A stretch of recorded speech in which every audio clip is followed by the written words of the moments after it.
mga kapetchay, andito tayo sa ating kitchen para magluto ng ating dinner. Ang ating recipe ngayon na iluluto sa dinner na pang-ulam ay we call Dinengdeng in Ilocano.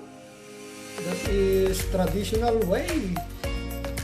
Nag-abraw ang sinasabi nila pag kumuha ka sa farm o kaya sa bukid ng mga vegetable.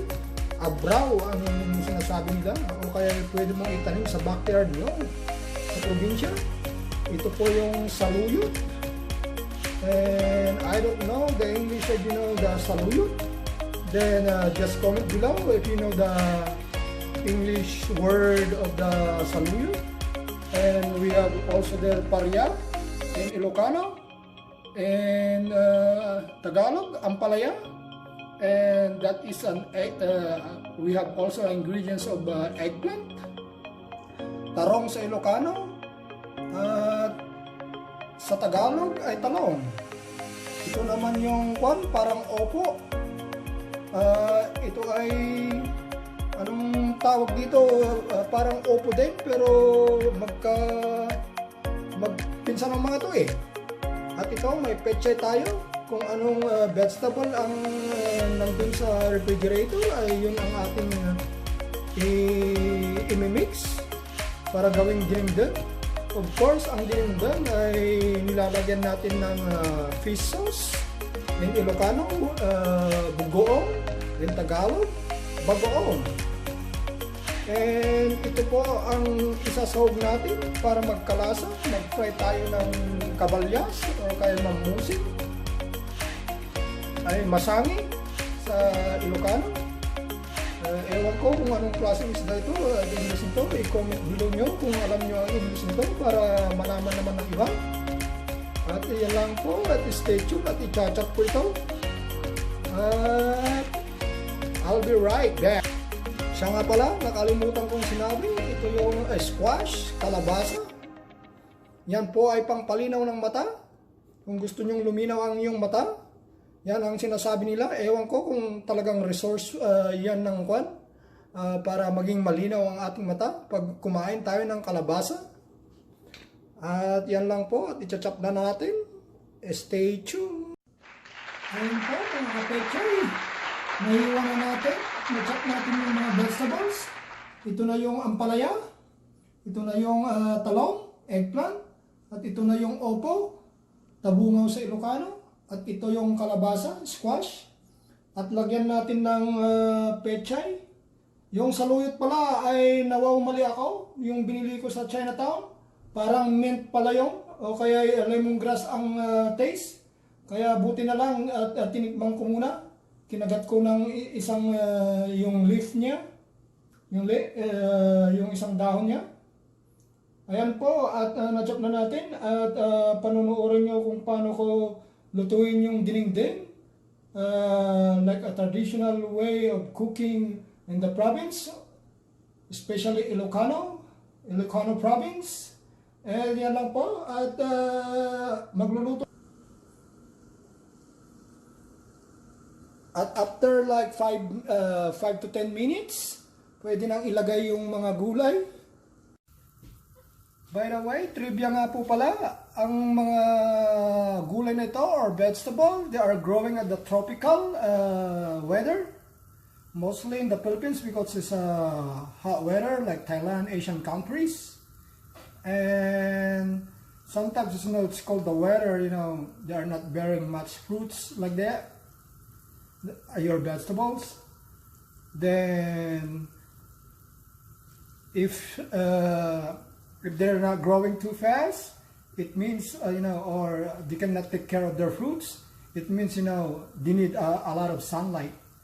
Then, after that one, I'm gonna put the most hard kind of vegetable. Dahil yan po ang dapat yung matitigas na vegetable, yun ang unahin natin. Kasi yung mga malalambot, madali lang maluto yun. Kasi pag inuna mo yung mga malalambot, ma-overcook. Mag-evaporate yung nutrients ng mga vegetable. Kaya kung maaari, mas maganda ang ating vegetable ay half cook para mas marami kang makukuhang nutrients sa mga vegetable. Kasi pag in-overcook mo, pag nagbo-boil, di-disappear din yung mga lasa eh. O kaya yung mga nutrients nag-evaporate. Ayun lang hindi naman ako perfectionist, pero yun ang nalalaman ko, konting kalamang kay Kuya Kim. Ang buhay ay weather lang. Ito po, ang una nating ilalagay ay itong, para sa akin, mas matigas itong kalabasa. Kaya kalabasa muna ang ilagay natin. Yan po, ilagay natin yung kalabasa.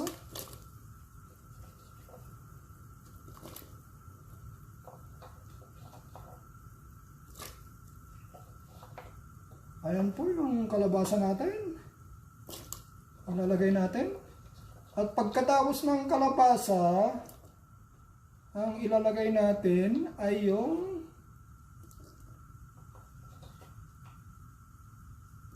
pero ang alam ko dito, tangkoy ito eh. Hindi opo.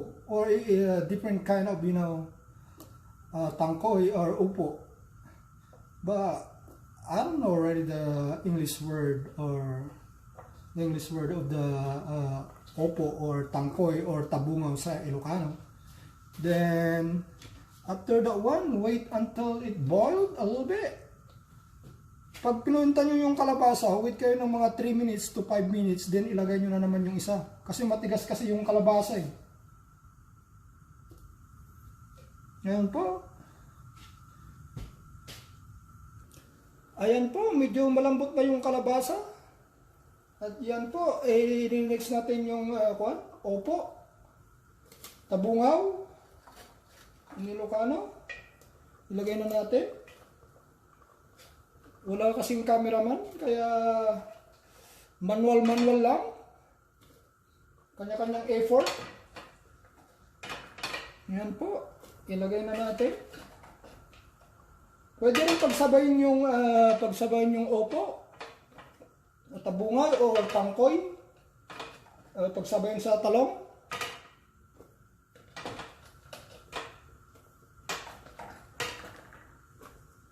Yan po, nilagay ko na rin yung talong. Yung talong.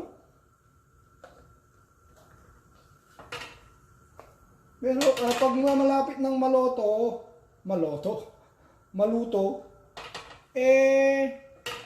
ilagay nyo na yung bagoong fish sauce. Para matikman nyo kung medyo maalat o matabang, konti-konti lang. Estimation lang eh. Hindi naman perfect scooping, pero nasa inyo ang panlasa. Kasi matitikman nyo naman kung anong gusto nyo taste ng or gusto nyo medyo maalat ng konti or matabang.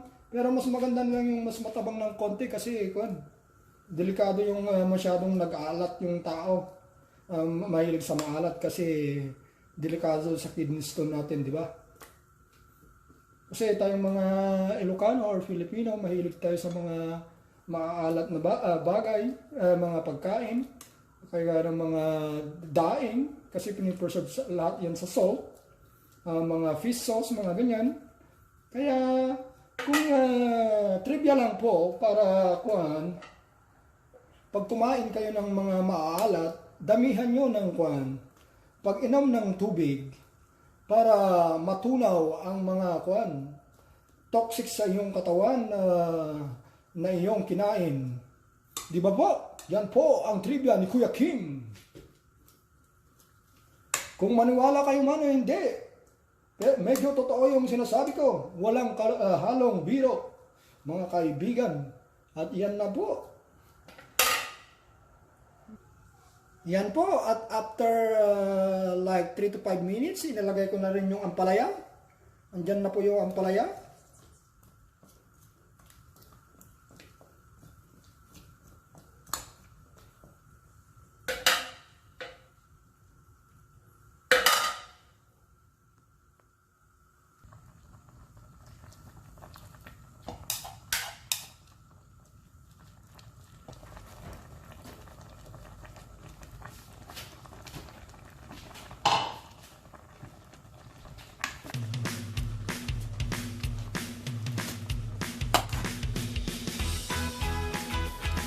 Ayan po, at malapit na maluto.